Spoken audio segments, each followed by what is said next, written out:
There's a verse in 1 Timothy 2012 where Paul says, "I do not permit a woman to teach or to exercise authority over a man." It gets thrown around a lot, usually like a weapon, rarely with understanding, almost never with the rest of Scripture beside it. Because while Paul said women shouldn't pastor a church or hold governing authority over a congregation, he never said women couldn't teach or preach or prophesy or lead or build the kingdom in powerful, history-shaping ways.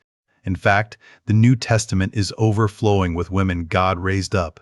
Priscilla, who taught Apollos, a mighty preacher, more accurately in the faith, Acts 18. She taught a man, and Paul commended her for it.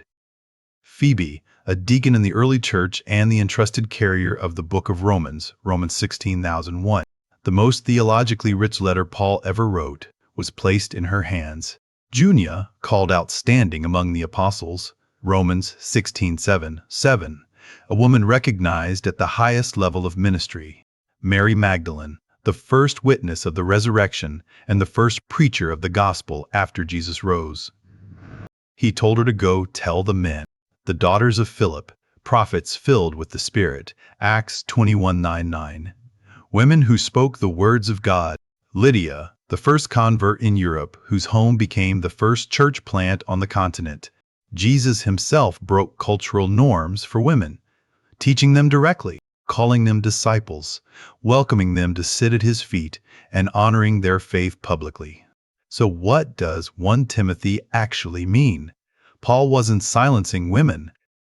He was addressing disorder in a specific church, false teachers, chaos, and untrained voices disrupting worship.